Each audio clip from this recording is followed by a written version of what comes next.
the lack of male role models in the world, as opposed to the kind of Andrew Tates and the people that get a lot of publicity for what I would call, and what others have called, kind of performative masculinity, where you're kind of creating the illusion of it. You're using all of the signs that indicate masculinity, somebody who's really out there, who's insulting people, who's really aggressive. And a lot of that's just performative, and it's actually very empty. And I'll tell you what, when I see somebody who's like that, who is trying so hard to project a masculine image in the sense of yelling, being overly dramatic, putting people down, being kind of bullying, I think, my God, what a weakling, what a little insecure baby. I look at those people, and if you can imagine them when they were 3 years old and how desperate they were to get attention and how kind of weak that is. So I want you to think of what it means to be a man and to be masculine. And of course, there's a range, and people have all different kinds of forms of it. And I don't want to preach this is the only way, but you want to think of it as a kind of inner power, a kind of self-control that you have. You want to feel kind of strong and anchored in yourself. Now, that's not so easy in this world, because a lot of people see masculinity as something negative, whereas it's actually something very, very positive. It's this kind of energy that has built cities, that has invented things, that has created civilization. Not that women did not have a huge role in that as well, but there's something extremely positive about masculine energy. It's energy that's ambitious, that wants to make things. So you're somebody that wants to make and do and create things, not just talk and talk and talk and talk, okay?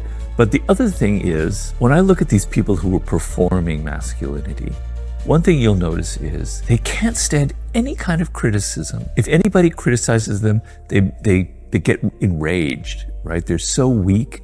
And in fact, they have to go to reach a level where they have to make sure nobody can criticize them. They shut off all access. They have interviews where nobody can ask any questions that are possibly negative. And I look at that as, if you're really strong, if you're kind of like a samurai warrior, you want fights. You want those sword fights. You want people challenging you. You want to take criticism. It makes you stronger. Probably the greatest boxer that I ever knew growing up as a kid was Muhammad Ali. And what made Muhammad Ali so great was Joe Frazier was having a really strong adversary that he can measure himself against. So having adversaries, having conflict where you just don't get hysterical, where you feel so insecure that you have to put people down or you have to get away from them, that's not strength. That is complete weakness. So you feel strong inside, you can take criticism, you feel confident, you feel that it's a positive, these are positive virtues. You don't have to talk a lot, you have a kind of a quiet energy, and people are drawn to that. I noticed, for instance, now this will sound kind of contradictory or not what you think, but I remember when I did my book with 50 Cent, when you might think that he's kind of one of those people that performs masculinity, but in real life, when you're around him, he's not like that at all. That's kind of a role that he plays. He's actually very calm.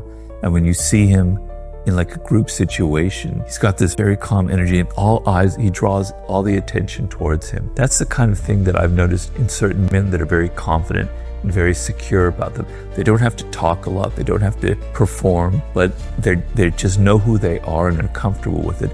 And it draws a lot of attention. So the main thing is a sense of inner strength, a sense of security, that you don't need to prove yourself. The way that you prove yourself is not by how many women you can seduce. It's not by how big your cars are and how fast they are and how expensive they are. It's not by bragging and yelling. It's by making things. That's how you gain your confidence. That's what makes you a man. You create things, you build a business, you make things with your hands, you write a book, you do something, you're productive, and you make things. Because for hundreds of thousands of years, that's what made men who they are, building things, creating things with their hands. I hope I've spelled it out. These are kind of what I consider to be male masculine virtues. And I think that's very important in this day and age to kind of promote those kind of values. But my personal favorite is a novel called The Possessed. It's sometimes translated as Demons. It is such a powerful, such an exciting, such a weird, interesting book. Anybody who doesn't enjoy that book, something is wrong with them.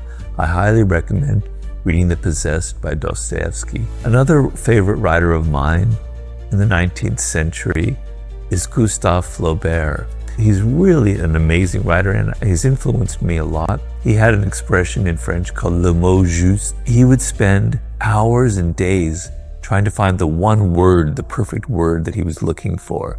He was a very slow writer, which is something I share with him, although I'm not on his level. Anyway, his most famous book is Madame Bovary, and it's a great book, but the one that I would really recommend is called Sentimental Education. It's one of those epic books that covers this huge part of French history, this moment in time, and it's really exciting, a really great book. One of my favorite writers growing up, who I'm writing about right now, is the writer Franz Kafka. Wrote very strange, weird, surreal books, and I think Metamorphosis is something that everybody should read. It's so strange, it's so entertaining, it's so disturbing. I'm not going to tell you what it's about. You'll have to read it. I would highly recommend that. Virginia Woolf is one of my favorite writers, and I've read many of her, not everything, but most of her novels. And one that I'm writing about in my current book, and that perhaps is my favorite, is a novel called To the Lighthouse. Really, really beautiful book. It's pretty short. It's only about 220 pages long. It's a little bit difficult, it's a little bit experimental, but not as experimental as some of her other work. It's really a powerful book. I think it's truly sublime in how it conveys the passage of time, how it conveys a family and mortality. Very moving, very powerful book. I would highly recommend that. And then for more modern times, a book that I would recommend highly is a book called The Invisible Man. The author's name is Ralph Ellison. It's a book written, I believe, in the very early 50s. It may have been in the late 40s when he wrote it. He's an African-American writer, and it's a really fantastic book, very entertaining, and it's very disturbing at all. And it'll give you, if you're not African American, as obviously I'm not, it gives you a really powerful perspective on what it was like to be Black in America in the 40s. It's got some scathing portraits in there of some white liberal characters who want to help the Black man, etc. It's a very weird book. It's like a wild ride. It's like an adventure. It takes you in all these different directions. The beginning